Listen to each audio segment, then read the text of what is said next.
Assalamualaikum semuanya. Sebelumnya saya ucapkan terima kasih karena masih terus mengikuti cerita bergambar di channel ini. Dan untuk kawan-kawan yang belum subscribe ke channel ini, dukung saya ya. Klik tombol subscribe dan klik logo lonceng untuk bisa berlangganan gratis di video cerita bergambar selanjutnya. Oke, sebagai imbalannya kali ini saya akan coba menggambar sekaligus bercerita tentang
Cerah mega membuka hari. Kicauan burung terdengar riuh memberi semangat pagi.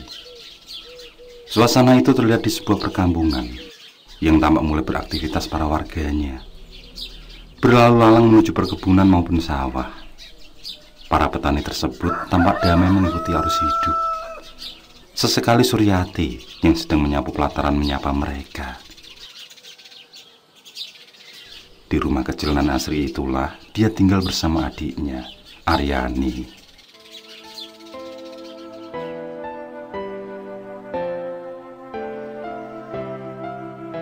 Suryati dan Aryani adalah kakak beradik yang sudah ditinggal mati orang tuanya. Saat itu Suryati baru berusia 11 tahun. Dia harus bergelut dengan nasib untuk hidup mandiri bersama sang adik yang hanya berselisih 2 tahun. Saat itu, banyak yang ingin mengambil mereka untuk dijadikan anak angkat. Tapi Suryati bersikukuh untuk hidup tanpa orang tua. Dengan bantuan makanan dari tetangganya, Suryati kecil mampu melewati saat sulit di masa kecilnya. Dia buang banyak waktu, di mana seharusnya bermain seperti anak-anak sebaya. Dia diberi pikiran lebih dewasa. Dan dia juga membuang segala cita-cita yang didambakan demi adiknya. Suryati rela tidak bersekolah, tapi adiknya Aryani dimasukkan ke jenjang pendidikan yang terbaik. Di dalam pikirannya, kelak adiknya itu akan menjadi orang yang terpandang, yang mengangkat harkat dan martabat mereka. Tapi Aryani yang paham akan kondisi yang dijalani, memilih bersekolah di desa saja. Baginya, selama dia tekun belajar, maka ada masa depan yang menjanjikan. Dengan bekerja sebagai tukang gelenteng atau orang yang mencari sisa-sisa hasil panen petani, Suryati berharap agar adiknya terus bersekolah. Dia korbankan segalanya demi kebutuhan Aryani. Dia tidak peduli dengan cibiran masyarakat akan dirinya. Yang terpenting adalah ada titik terang di hari depan.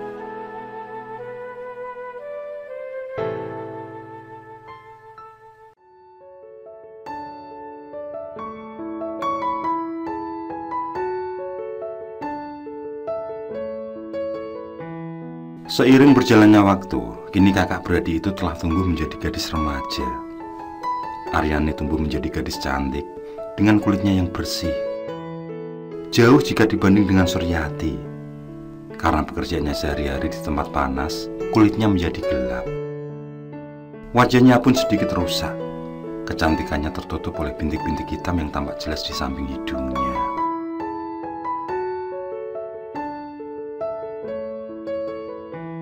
Selesai menyapu, Suryati lantas membuat sarapan.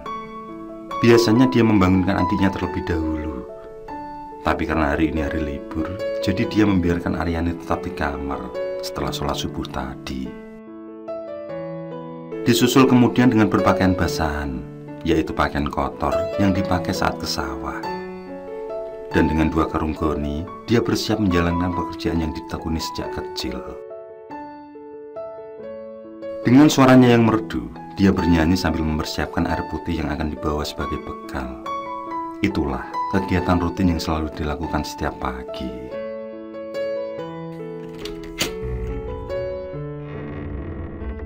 Dibukanya pintu kamar Aryani yang masih tiduran di ranjang. Hari ini kamu kan libur. Apa kamu tidak mau membantu Mbak Yumu ini? Tidak Mbak, males. Hari ini aku mau mengerjakan tugas sekolah yang menumpuk. Ya sudah, kalau mau sarapan sudah Mbak siapkan di meja dapur. Suryati kembali berucap. Kemudian dia keluar rumah meninggalkan adiknya. Dia masih menyanyi kecil, menyusuri jalan setapak menuju perkebunan warga. Dengan tujuan mencari sisa panen apa saja yang bisa dijadikan uang. Ketela, kacang tanah, padi, bahkan kapuk. Dan itu yang mampu mencukupi kebutuhan hidupnya selama ini, meskipun ada hutang di warung-warung maupun pada tetangganya. Dan sekarang dia harus lebih giat lagi, karena adiknya butuh biaya banyak untuk ujian kelulusan semea. Nyanyi kecil Suryati terhenti saat Mintono dengan bersepeda motor berhenti tepat di hadapannya. Dari mana, Kang? Tanya Suryati singkat. Ngantar kuliner Bapak, Ti. Bapak hari ini panen kacang tanah, kalau kamu mau ke sana, jawab Mintono. Mintono mematikan mesin motornya. Dengan masih di atas jok motor, dia memulai percakapan dengan Suryati. Dia yang tahu kalau suara Suryati cukup merdu, berniat mengajak untuk manggung malam ini. Dia beralasan kalau 2 artis panggungnya tidak bisa ikut manggung malam nanti. Jadi Suryati diharapkan menjadi pengganti. Malu Kang. Aku kan ndak cantik, juga ndak bisa bergoyang kayak biduan yang lain. Ucap Suryati beralasan. Ndak usah malu, Ti. Awal-awal memang begitu. Tapi nanti kalau sudah terbiasa, kamu akan merasa nyaman dan ketagihan. Ya sudah, tolong kamu pertimbangkan ajakanku ini. Bayarannya lumayan loh. Ucap Mintono sambil membujuk.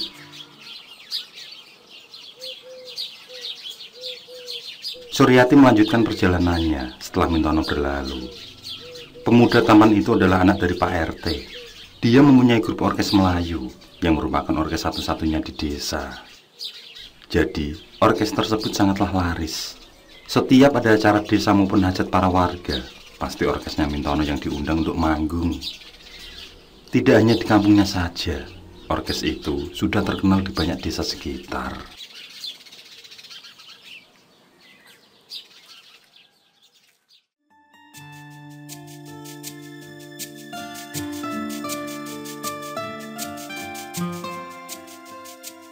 Sore ini, Suryati menceritakan pada adiknya tentang apa yang ditawarkan Mintono. Aryani sendiri memang kagum suara kakaknya yang sangat merdu. Aryani pun bercerita kalau sebelumnya Mintono juga meminta dirinya untuk menjadi salah satu biduan. Tapi Aryani menolak karena dia harus fokus pada kelulusan sekolah. Dan dia menyuruh Mintono untuk mengajak kakaknya saja yang punya suara bagus. Kalau dibandingkan dengan suara Suryati, suara Aryani jauh di bawahnya. Mungkin karena wajah yang cantik dan bentuk tubuh yang bagus, sehingga Mintono menawari Aryani menjadi artis panggung. Karena selain suara, hal itu pun menjadi alasan agar para penonton betah. Itu terbukti dari perjalanan orkesnya selama ini, yang selalu ramai saat muncul biduan yang punya bodi memikat dan goyangan panas. Obrolan mereka terhenti saat Mintono datang. Pemuda itu kembali menanyakan tentang tawarannya. Dia yang tahu persis kemampuan kakak beradik itu berniat menjadikan salah satu di antara mereka untuk menjadi biduannya. Sementara Aryani terus mendesak sang kakak agar mau menerima tawaran tersebut. Tawaran yang jarang dilakukan pada orang lain. Dengan berbagai pertimbangan, termasuk kebutuhan hidup yang semakin besar, akhirnya Suryati mau bergabung dengan orkesnya Mintono. Dan malam itu juga Suryati diajak untuk langsung manggung, menggantikan dua biduan sekaligus yang sedang sakit. Tapi aku tidak punya pakaian yang bagus, Kang. Suryati berucap dengan sedikit malu. Untuk malam ini nanti aku sewakan dulu. Besok kalau sudah ada penghasilan, kamu harus beli sendiri. Jangan minta aku terus, ucap Mintono diselingi canda. Ya iyalah Kang, ndak punya malu kalau minta terus. Aryani ikut berseloroh. Sekalian dikasih bedak sama gincu ya Kang, biar tambah cantik Mbak Yuku ini, lanjut Aryani.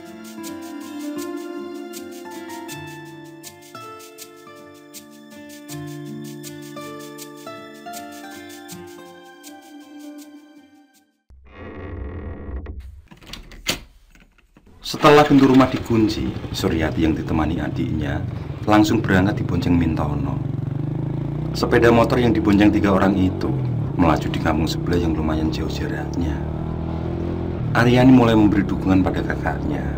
Dia menyemangati agar tidak gugup saat di atas panggung nanti. Karena Aryani yakin semua penonton akan menyukai suara kakaknya itu. Suaranya merdu yang mempunyai ciri khas tersendiri.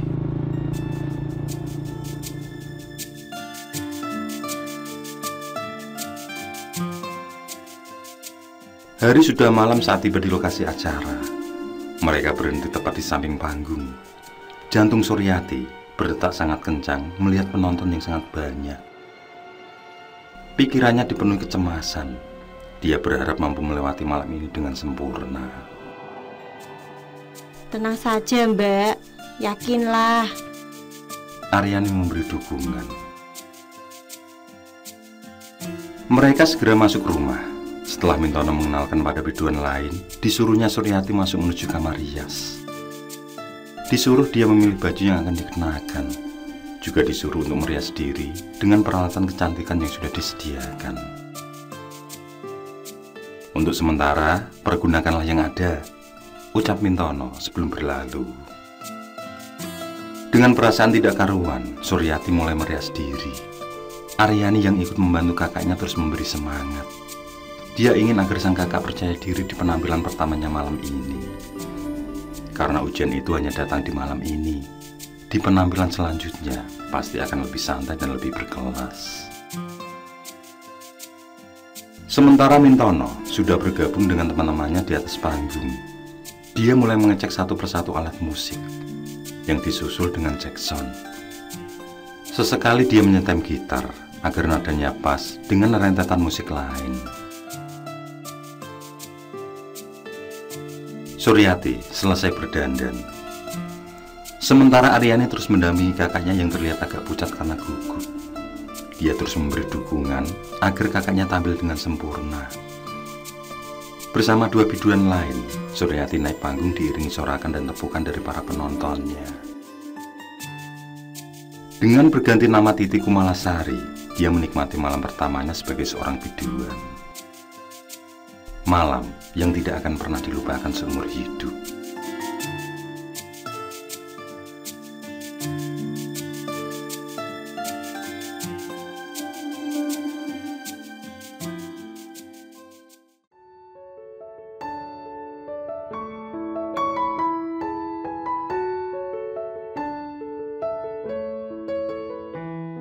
Suryati melewati malamnya dari panggung ke panggung. Meskipun wajah dan penampilannya kurang menarik, tapi dia mampu membuat para penonton menyukainya. Dia berhasil memikat dengan suara khas yang merdu. Namanya kian melejit dan selalu ditunggu para penonton. Namun hal itu tidak membuat Suryati menjadi angkuh. Dia tetap menjadi pribadi yang baik.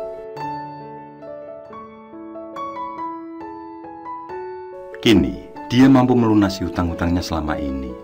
Gaya berpakaiannya juga menjadi lebih baik. Sementara Aryani sudah hampir sebulan lulus sekolah dengan peringkat yang memuaskan. Sayangnya, Aryani mempunyai prinsip yang selalu menjadi perdebatan. Dan malahan membuat kakak beradik itu saling menjauh. Suryati ingin agar adiknya terus mengenyam pendidikan yang lebih tinggi, agar mempunyai masa depan yang lebih bagus. Apalagi adiknya itu punya prestasi yang bisa memudahkan bisa masuk ke bangku kuliah. Tapi Aryani terlanjur terpengaruh dengan omongan teman-temannya untuk menjadi biduan. Dia ngotot tidak mau berkuliah dan harus menjadi seorang biduan. Sifatnya pun mulai berubah. Dia sering keluar malam, berbaur dengan biduan lain yang mempunyai sifat kurang baik. Hingga Aryani menjadi suka mendekati lelaki yang punya banyak uang untuk dimanfaatkan. Perdebatan kakak beradik itu memuncak malam ini. Ketika Suryati pulang manggung, sesampainya di rumah dilihat Aryani berduaan dengan seorang lelaki. Suryati marah besar, diusirnya lelaki itu. Aryani pun tidak kalah marah. Dia menjadi lebih berani pada kakaknya. Seorang yang dengan ikhlas merelakan kebahagiaan untuknya. Apa yang ada dalam pikiranmu, Aryani? Pantaskah seorang gadis berduaan dengan laki-laki sampai selarut ini? Itu urusanku, Mbak. Aku sudah bosan dengan aturan-aturan yang membuatku seperti di dalam penjara. Apa maksudmu? Kurangkah segalanya yang kuberikan selama ini?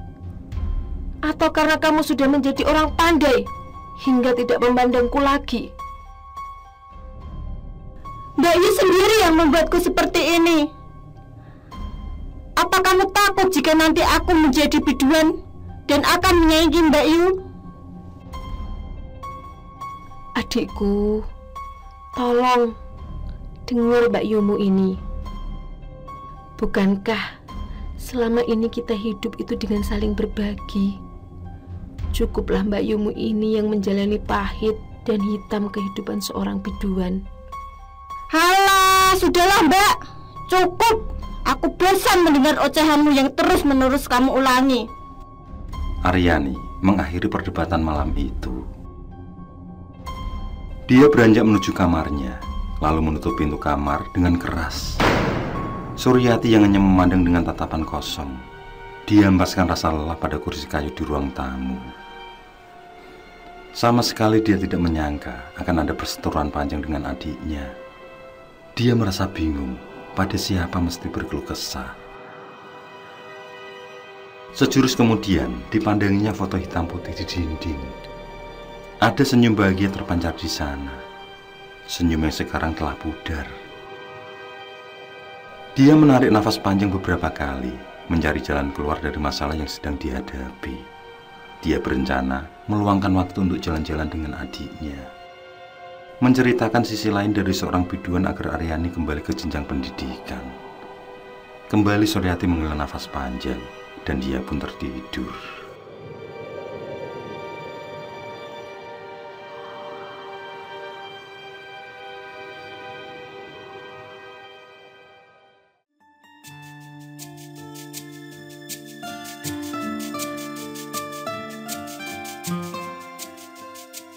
Keesokan harinya, Suryati dikejutkan dengan kepergian adiknya. Aryani meninggalkan rumah tanpa pamit, tanpa pesan. Dia juga membawa semua barang-barangnya tanpa tersisa. Penuh kebingungan, Suryati segera keluar rumah. Dengan masih berpakaian malam dan dengan wajah yang kusut bangun tidur, dia berniat menanyakan Aryani pada teman-temannya. Setelah mendapat ojek, dia pun mulai berkeliling dari rumah ke rumah, hingga ditemukan adiknya di rumah Asri, salah satu teman biduannya. Di sana dia membujuk adiknya agar kembali ke rumah. Tapi sayang, Aryani ngotot tidak mau pulang. Terserah kamu adikku, tapi ingatlah, sayangku padamu tidak akan pernah mati. Pulanglah jika kamu merindukan apapun tentang Mbak Yumu. Sekarang kamu sudah memilih jalan hidupmu, dan selamanya aku tidak akan merestuimu menjadi seorang biduan. Tutur Suryati dengan nada kecewa. Dia pun kembali pulang tanpa Aryani. Air matanya terus mengalir sepanjang perjalanan.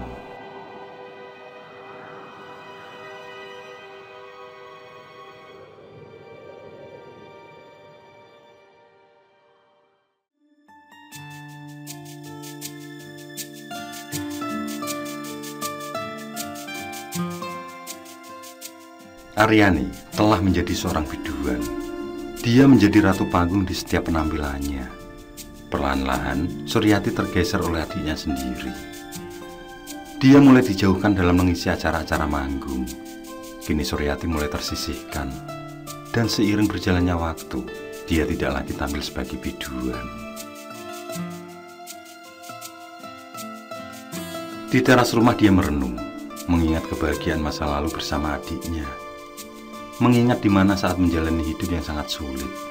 Juga teringat dengan kenangan saat menjadi seorang biduan. Seorang yang dipuja banyak orang, namun penuh warna hitam di dalamnya.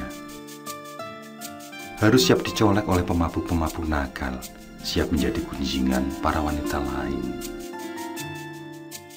Dengan goyangan yang seronok, membuat para lelaki hidung belang mendekat menebar rayuan. Bahkan di mata mereka, biduan dianggap pelacur. Mereka akan membeli biduan manapun yang diinginkan. Dan semua hal buruk itu selalu dijaga oleh Suryati. Dia membentengi diri agar tidak terjebak seperti biduan lain. Hingga sampai saat dia keluar dari dunia biduan, dia mampu bertahan dengan prinsipnya itu.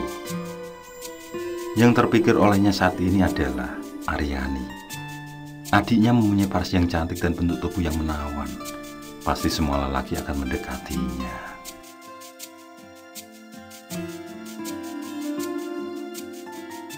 Kula nuwun. Suara itu membuyarkan lamunan Suryati. Monggo. Tampak seorang pemuda seusianya berdiri di halaman rumah. Segera saja Suryati menyuruhnya masuk. Namun pria itu lebih memilih duduk di teras. Di sanalah mereka memulai perbincangan. Lelaki itu mengaku bernama Cipto, yang berasal dari desa sebelah. Suryati hendak membuatkan minum sebelum Cipto mengutarakan tujuannya. Tapi pria ganteng itu menolak. Dia beralasan kalau habis ngopi dari rumah kawannya. Jadi begini, saya sering melihat Mbak Kumalasari. Namaku Suryati, Kang. Itu cuma nama panggung saja, biar lebih bagus. Oh, Suryati. Suryati juga nama yang bagus. Jadi begini Mbak, saya membuat grup orkes Melayu dan mengharap Mbak Suryati mau menjadi biduanku.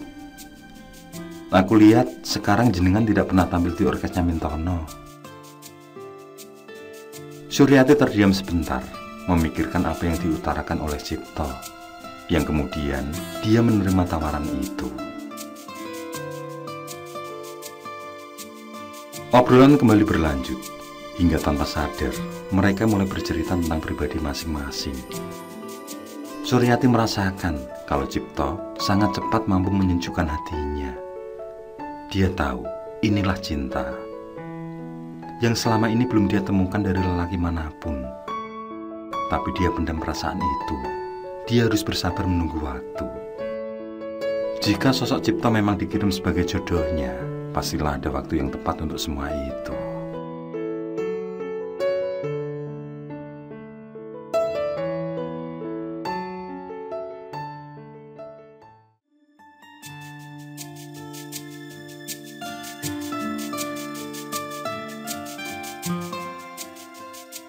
Waktu berjalan cepat. Hubungan Suryati dengan adiknya belumlah membaik. Kini Aryani sudah hidup mapan. Dia sudah mampu membeli rumah.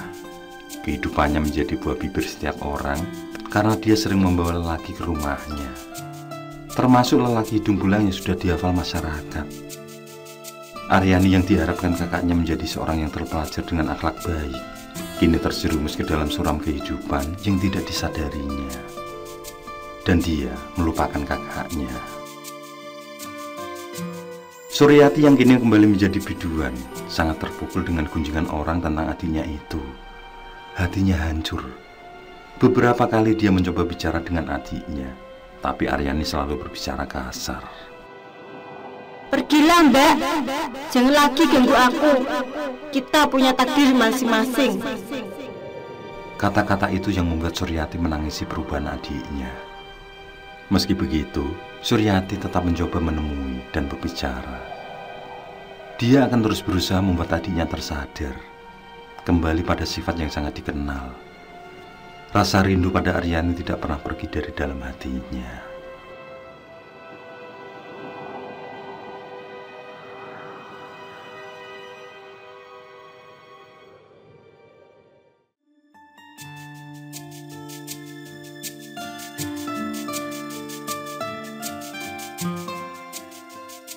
Malam ini, Suryati masih berada di rumah Cipto. Setelah latihan, semua pemusik dan biduan lain langsung pulang. Tapi Suryati dicegah oleh Cipto. Lelaki itu nanti yang akan mengantarnya. Dan hal itu membuat Suryati senang. Perasaan cinta yang semakin tumbuh membuatnya ingin selalu dekat dengan Cipto. Akhir-akhir ini, dia juga sudah mulai akrab dengan adik dan ibunya Cipto. Tampaknya mereka memberi restu bila Cipto serius berhubungan dengannya. Wahyuni, adik Cipto, tampak tersenyum mendekati Suryati. Dia duduk di samping Suryati yang sudah hilang rasa capeknya. Wahyuni yang sudah cukup akrab dengan biduan itu kembali memohon agar dia diajari lebih banyak lagi lagu-lagu panggung, terutama lagu lawas yang belum dikuasai. Namun sayang, percakapan mereka segera berakhir ketika Cipto bergabung. Dia suruh adiknya lekas ke kamar karena malam sudah larut. Suryati tersenyum kecil saat melihat Wahyuni melempar bantal dari kursi tempat duduknya ke wajah Cipto, kemudian berlalu menuju kamarnya. Sebentar kemudian, suasana canggung tiba-tiba tampak di sana, di mana hanya Suryati dan Cipto saja yang terduduk berhadapan. Suasana yang tidak pernah terlihat sebelumnya. Malam ini kamu tampak lebih cantik, Yati. Memangnya kemarin-kemarin jelek ya, Kang? Kalau kemarin-kemarin tampak manis. Ucapan itu membuat Suryati tersipu malu. Yati, apa kamu mau menjadi bagian dari tulang rusukku?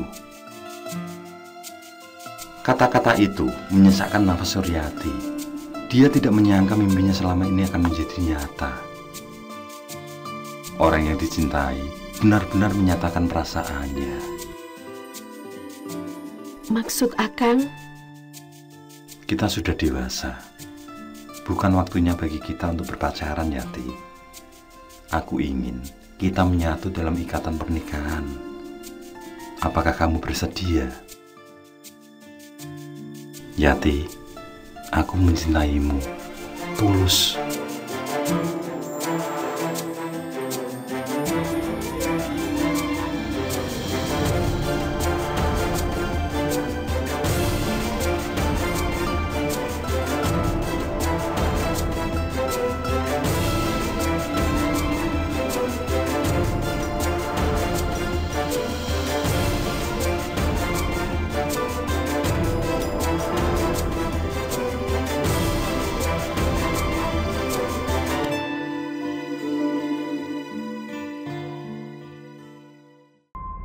Oke, saya kira cukup cerita kali ini. Untuk cerita-cerita lainnya, silahkan buka di bagian video dalam channel ini, di playlist cerita bergambar. Sekali lagi terima kasih ya. Jangan lupa like, komen, share juga boleh. Dan untuk yang belum subscribe, langsung klik tombol subscribe. Semangat berkarya. Akhirul kalam. Wassalamualaikum warahmatullahi wabarakatuh.